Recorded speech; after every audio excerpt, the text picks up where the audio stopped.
OSEF. Bonjour à tous et bienvenue dans ce tout premier épisode de OSEF.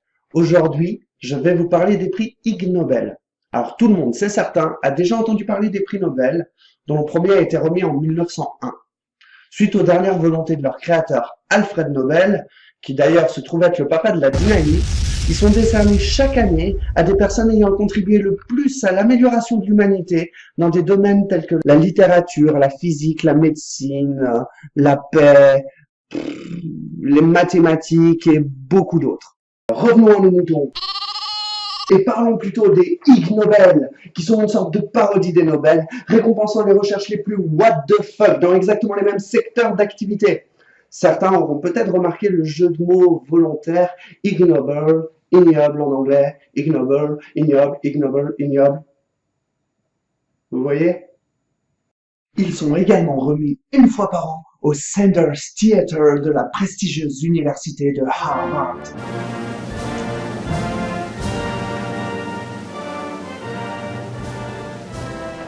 Lors d'une cérémonie organisée par The Annals of Improbable Research, présidée par Mark Abrahams. On pourrait séparer les Ig Nobel en plusieurs catégories. Les arbos, les what the fuck et les ignobles. Donc les arbos sont les projets généralement pleins d'humour, mais à l'utilité quand même relativement incertaine. Pour donner un exemple, le soutien-gorge qui peut se transformer en masque à gaz. Vous ne me croyez pas? Regardez. Oh, you touch my tra-la-la. My ding-ding-dong. Ooh la la, teeny-weeny string bikini.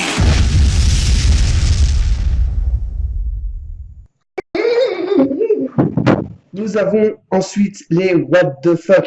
Donc les what the fuck sont les projets les plus étranges et très souvent incompris, il faut le dire. Dans cette catégorie, et pour ne citer qu'un exemple, on est obligé de saluer la performance incroyable de cette équipe de recherche qui a décidé de mener une enquête sur les préférences alimentaires du scarabée bousier. Et si vous ne le savez pas, il a des goûts de chiottes.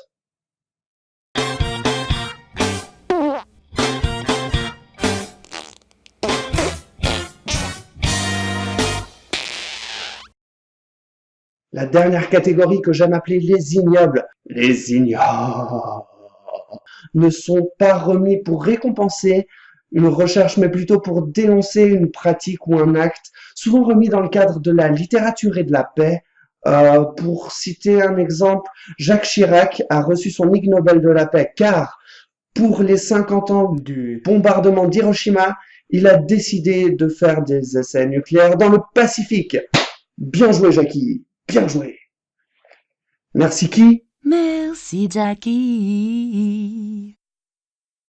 J'ai involontairement oublié de vous parler du logo des Ig Nobel qui représente le très célèbre penseur de Rodin qui se casse la gueule et se retrouve le cul par terre. Tous les détenteurs de prix Ig Nobel ne sont pas complètement siphonnés du bocal, bien qu'il paraîtrait que la différence entre le génie et la folie soit assez mince. Je pense par exemple au scientifique André Geim qui en 2000 a reçu son Ig Nobel de physique pour avoir fait léviter une grenouille avec des aimants. Oh. 10 ans plus tard, on lui remet le vrai Nobel, le de vrai Nobel, pour ses travaux sur le graphène. Certains Ig Nobel sont remis pour des recherches qui intriguent ou qui peuvent prêter à la moquerie, mais ces recherches ne sont pas pour autant inutiles et pourraient trouver une application concrète dans un futur plus ou moins proche. Il est à présent venu le temps de conclure cette émission.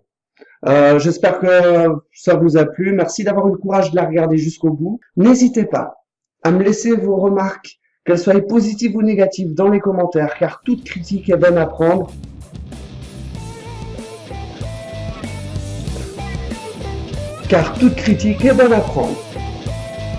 Et à la prochaine.